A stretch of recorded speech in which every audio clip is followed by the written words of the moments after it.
bismillah ci ëttu yëglekaay yéeg yéenekaay yi def lu baax tv.com seen mbokk seen xarit Cheikh Beye moo ñëw di fësal li ci ëttu yëglekaay yéeg yéenekaay yi tey nag le mercredi 14 février ci atum 2024 bi nga xam ne moom la ñu nekk bokk na ci li nga xam ne moom moo ci gën a fës di ndajem CNG mi nga xam ne ñu ngi ko doon amal bërki démb ca Lotar Ngor jaarama ñu naan ko altine en tout cas ndaje boobu moom gis dafa daje nañ ko ba pare waaye li nga xam ne moom moo ca jot a xew daal bokk na daal ci suspension yi nga xam ne moom lañ fi génnee sooke yi nga xam ne dañ leen a suspendre boole kook ay alamaan yu saf sàpp ak ñi nga xam ne ay chef de crime ñu boole leen ca ñoom it daal leen di interdit fi nga xam ne moom moo di piste bi li nga xam ne nag moom moo waral lool daal gis nañ ne daal sooke bi nga xam ne moom lañ jëkk alamaan di Mohamed Dieye moom ñaar fukki junni lañ ko alamaan muy 100 000 francs la waral loolee daal gis nañ ne daal kii nga xam ne daal moom la joteloon muy Baye Laye wax nañ ne daal da koo fekk ci pesage ba bu def ci loo xam ne daal bokkul ci course hippique ca fa nga xam ne fa la ñu peese woo door a mën a war fas yi la ca Baye Laye def nag moom lañ nemmeeku daal du lu rafet benn yoon ñaawlu nañ ko moo tax daal ñu mujj ko alamaan moom Baye Laye moom mu daat koy alamaan ñaar fukki junni moom it lañ ko mujj alamaan moom Baye Laye daal di alamaan Mohamed Dieye ñaar fukki junni Mohamed Dieye moom it li nga xam ne moom moo waral alamaan googu moom daal wax nañ ne daal moom it daal dafa dañoo gis daal mu def loo xam ne ci biir rawante bi bokk ci muy indiscipliné moom moo tax ñu daat koy alamaan 100 000 francs moom Mohamed Dieye ki nga xam ne nag moom moo di Matar Noble gis nañ ne moom it dafa meloon ne daal koo xam ne daal dafa nekk daal jiitalug juróom daal ñax manqué mu leen di àjjil kaddu wala séng moo tax ñu daat koy mujjëm moom it daat koy suspendre dàq ko foofu di piste bi li waral loolu Mohamed Dieye daal dawal ba tee moom Matar Noble daat koy kar wàccee ko ci kaw fas yi ba xàcc bay bëgg a dóor ay nit dox ci diggante bi looloo tax ñu alamaan ko keneen ki nga xam ne moom moo di Fallou Diop moom it gis nañ ni daal indiscipliné lañ ko dàqee ndax dafa dawal ci 2 ans yi bi mu dawalee ci 2 ans yi ba tee ñu xamal ko ne da ngaa toog vidéo baa ngi nii mu wax fa loo xam ne daal du loo xam ne lu teggi na la wala loo xam ne lu mu war a wax la moo tax ñu daat koy soupçonné ba mujj ko alamaan moom it fukki junni en tout cas ñoom ñeenti ñeen ñëpp kenn ku ñu ne jot nga si suspension waaye daal kii di Matar Noble borom musóor gi moom képp daal lañ gis ne daal moom kenn boolewu ko ci alamaan bi li nga xam ne nag moom moo ci jot a xew di course hippique bu Sénégal ñoom daal kenn ku ci ne xam na ne course hippique bu Sénégal moom dimanche la baaxoo woon moom la ko ñëpp xamee mboolem turfiste yi ci réew mi yëpp moom lañ ko xamee li waral tey nag ñu jël course boobu daal ko yóbbu ca samedi gi mooy ki nga xam ne moom moo di Sidi Diakhaté promoteur u lamb moom Sidi Diakhaté moom moo aaki moo dimanche ga bàyyee leen ak samedi bi da leen di jiitu fi nga xam ne moom moo di mairie bi fa la jaar ca suuf daal di dem tëgg combat boobu nga xam ne ñu ngi ko war a mën a amal dimanche ca champ de course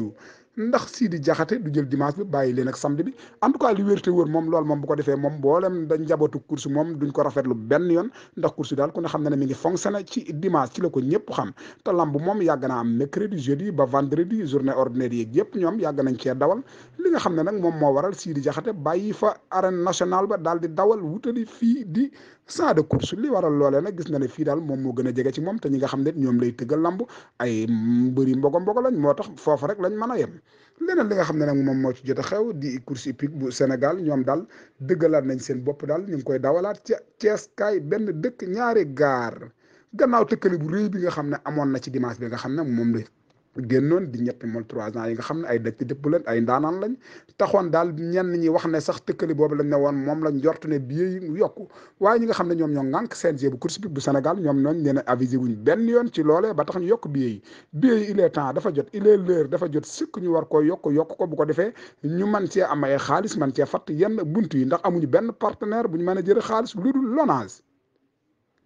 17 ak 18 ñoom ñooñu wax nañ ne daal jaadu na jot na sëkk daal pour ñu yokk billet yooyu fii lañ yemandi bye bye bonne continuation à vous Dakar. gars jóg nañu. jóg nañu ko sa peex mu mel ni ndaje moo dawul waaye ñoom ñëpp jógandoon nañu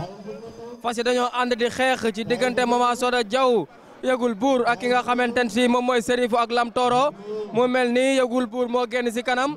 ou bien Mama Soda Diaw je passe bien Yëgul Buur moo génn waaye ñi ci des nag dañuy ràmmal rek 1650 mètres la ñuy daw tourné nañ fi nga xamante ni moom mooy tournalu Mbaye Diouf fi wuti fi nga xamante ni moom mooy tournal 200 mètres bi ko sa peex Yëgul Buur moo génn. Yëgul Buur moo génn gis naa Mama Soda Diaw ak Yëgul Buur en 3e position yem Lam Toro waaye gis naa Mama Yëgul Buur ba léegi moo génn ci kanam asawaat. Yëgul Buur moo génn ko sa peex ñu ngi noonu ci 200 mètres bi bu ñëwee dañuy dellu Yëgul Buur moo génn waaye dàq nañ kaan mooy le numéro 8 di ka xamante ne si moo di Lam Toro génn attention Yëgul Buur teref na Lam Toro moo génn 2e position Yëgul Buur gaa yaa ngi noonu tool ci tournal professeur Sakhir Thiam Las Palmas waaye Lam Toro moo ne ci kanam ba léegi. jërëjëf Cheikh Wade ba léegi Lam Toro moo génn moo nekk premier doomu Calvos bi njëkk a raw fii ci Sénégal Yamar Gaye moo ko war deuxième position Yëgul Buur laa ilaha illallah ñaari fas yi nee naa la tey dañoo nar a ànd naani limo wante Yëgul Buur génn na deuxième position Lam Toro dawal nañu Linguère Ngoné Dieye dawal nañu benn xacc wante Lam Toro génnaat na ñaari fas yi tey ji seen rawante du yomb ci diggante Momar Dieye ak nga xamante ni moom mooy Yamar Gaye ko soppeex diggante Yamar Gaye ak Momar Dieye Lam Toro moo génn ba léegi Yëgul Buur ñëw na Yëgul Buur ñëw na nag dal na ci kawam Yëgul Buur génn na dal na ci kawam Yëgul Buur dal na ci kawam Yëgul Buur moo génn deuxième position nekk ka nga xam moo di Lam Toro troisième position nekk ka nga xamante ni si ab xacc la waaye ba tey ka nga xam ne moo génn moo di Yëgul Buur deuxième position Lam Toro moo fa ne la Momar Dieye dafa rawante stratégie Momar Dieye dafa jaar ci péage bi rawante lu rëy Momar Dieye lu rëy ñëw deuxième position Lam Toro à la troisième position Linguère Ngoné Dieye Yëgul Buur le grand soka ka war Momar Dieye Yëgul Buur a ngi doon di ñëw c'est Las Palmas Yëgul Buur yow na première def 2 minutes 17 secondes deuxième Lam Toro troisième Linguère Ngoné Dieye